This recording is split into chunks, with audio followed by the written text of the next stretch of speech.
നമസ്കാരം കൂട്ടുകാരെ, ദീപ്തിസ് ലിറ്റിൽ വേൾഡിൻ്റെ പുതിയൊരു വീഡിയോയിലേക്ക് എല്ലാവർക്കും സ്വാഗതം.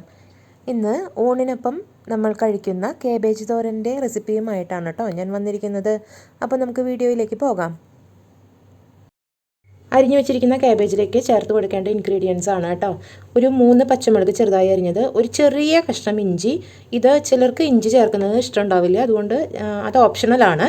ഇനി കുറച്ച് വേപ്പില, കുറച്ച് ചെറുകിയ നാളികേരമാണ് കേട്ടോ അത്. ഇനി ഇത് ഒരു 10 അല്ലി ഉള്ളി ചെറുതായിട്ട് അരിഞ്ഞത്, ഇത്രയാണ് അതിലേക്ക് ചേർത്ത് കൊടുക്കേണ്ടത് കേട്ടോ. ഇനി കഴുകി വൃത്തിയാക്കി വെച്ചിരിക്കുന്ന കാബേജിലേക്ക് നമ്മൾ നേരത്തെ കാണിച്ച ഇൻഗ്രീഡിയൻസ് ഒക്കെ ചേർത്ത് കൊടുക്കുകയാണ് കേട്ടോ. പച്ചമുളക് ചേർക്കുന്നുണ്ട്, ചെറിയ കഷ്ണം ഇഞ്ചി ചേർക്കുന്നുണ്ട്, വേപ്പില കുറച്ച് ചേർക്കുന്നുണ്ട്, കുറച്ച് നമുക്ക് കാച്ചുമ്പോൾ ഇട്ട് കൊടുക്കാം. വേപ്പില, അതുപോലെ ചെറിയ ഉള്ളി മുഴുവനായിട്ട് ചേർക്കുന്നുണ്ട്. നാളികേരം ചേർക്കാൻ താല്പര്യമില്ലാത്തവർക്ക് ഒഴിവാക്കാം കേട്ടോ. ചിലർ നാളികേരം ചേർക്കില്ല, ഞാൻ പക്ഷെ നാളികേരം ഉപയോഗിക്കാറുണ്ട്. നാളികേരം ചേർത്ത് കൊടുക്കാം. ഇനി അതിലേക്ക് ഒരു 1/4 ടീസ്പൂണോളം മഞ്ഞൾപ്പൊടി ചേർക്കുന്നുണ്ട്. മഞ്ഞൾപ്പൊടിയും ഓപ്ഷണലാണ്, ചിലർക്ക് ചേർക്കാൻ താല്പര്യം ഉണ്ടാവില്ല, അപ്പോൾ അത് ഒഴിവാക്കാം കേട്ടോ. ആവശ്യത്തിന് ഉപ്പും ചേർക്കാം. അതിനുശേഷം ഇതെല്ലാം കൈകൊണ്ട് തന്നെ നന്നായിട്ട് തിരുമ്മി യോജിപ്പിച്ച് വെക്കണം.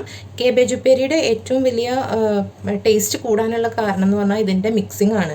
കൈകൊണ്ട് നന്നായി കുഴച്ച് യോജിപ്പിച്ച് വെക്കണം. കാബേജും ഇതുമായിട്ട് നന്നായിട്ട് കൂടിച്ചേരണം, എന്നാലേ അതിനൊരു രുചി ഉണ്ടാവുള്ളൂ. അപ്പോൾ ഇത് നമുക്ക് കൈകൊണ്ട് തന്നെ നന്നായിട്ടൊന്ന് കുഴച്ച് ചേർത്ത് വെക്കാം കേട്ടോ. അപ്പോൾ നന്നായിട്ട് കുഴച്ച് മിക്സാക്കി ഞാൻ വെച്ചിട്ടുണ്ട്. ഇനി നമുക്ക് ഇത് പാചകം ചെയ്യാനുള്ള ഇത് നോക്കാം കേട്ടോ. ഒരു കടായി അടുപ്പത്തേക്ക് വെച്ചിട്ടുണ്ട്. അതിലേക്ക് എണ്ണ ചേർത്ത് കൊടുക്കാം. എണ്ണ ഒന്ന് ചൂടായി വരുന്ന സമയത്ത് അതിലേക്ക് കുറച്ച് കടുക് ചേർത്ത് കൊടുക്കാം കേട്ടോ.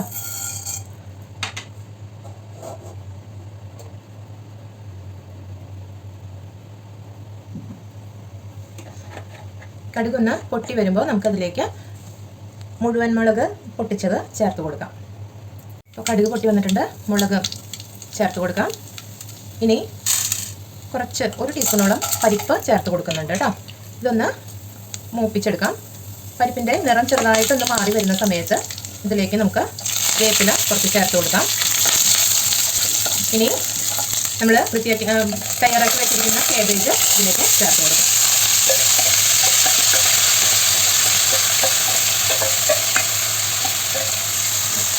ഇതെല്ലാം കൂടി നന്നായി ഇളക്കി യോജിപ്പിക്കുക കേട്ടോ.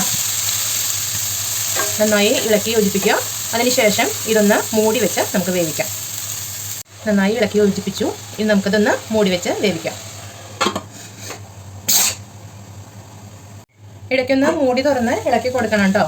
ഇത് നോൺ സ്റ്റിക്കിൻ്റെ ആയതുകൊണ്ട് താഴെ പിടിക്കൊന്നുമില്ല, കരിയൊന്നുമില്ല, എന്നാലും ഇടയ്ക്ക് ഒന്ന് ഇളക്കി കൊടുക്കണം. ഇനി ചീഞ്ചട്ടിയിലൊക്കെയാണ് ഉണ്ടാക്കുന്നവരാണെങ്കിലും ഇടയ്ക്ക് തുറന്ന് ഇളക്കി കൊടുക്കണം കേട്ടോ, അല്ലെങ്കിൽ അത് കരിഞ്ഞ അടിയിൽ പിടിക്കാനുള്ള സാധ്യതയുണ്ട്. അപ്പോൾ ഇളക്കി കൊടുത്ത് വീണ്ടും ഒന്നുകൂടി ഒന്ന് അടച്ചു വെച്ച് വേവിച്ചെടുക്കാം കേട്ടോ. ഒരു 5 മിനിറ്റ് കൂടി മതി, പെട്ടെന്ന് തയ്യാറാക്കാൻ പറ്റുന്നതാണ് കേട്ടോ ഇത്. ഇപ്പോൾ 5 മിനിറ്റ് കഴിഞ്ഞിട്ടുണ്ട്. ഇനി നമുക്കിതിൽ ഉപ്പ് ഒക്കെ നോക്കാം, കുറവുണ്ടെങ്കിൽ ചേർത്ത് കൊടുക്കാം. ഈ സമയത്ത് എൻ്റെ ഉപ്പ് പാകമാണ് കേട്ടോ.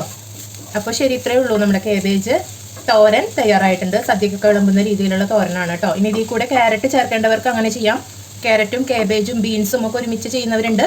അപ്പോൾ ഇതിൽ കൂടെ ക്യാരറ്റും ബീൻസും കൂടി ചേർത്താൽ മാത്രം മതി. അപ്പോൾ ഇത്രയേ ഉള്ളൂ, കാബേജ് തോരൻ തയ്യാറായി. അപ്പോൾ വീണ്ടും അടുത്ത വീഡിയോയിലൂടെ കാണാം കേട്ടോ. അപ്പോൾ ചോറ്, സാമ്പാർ, കാബേജ് തോരൻ, ചെമ്മീൻ ചമ്മന്തി എല്ലാം റെഡിയാണ്. ഞാൻ ഊണ് കഴിക്കാൻ പോവുകയാണ്. അപ്പോൾ അടുത്ത വീഡിയോയിലൂടെ നമുക്ക് വീണ്ടും കാണാം കേട്ടോ. Bye bye.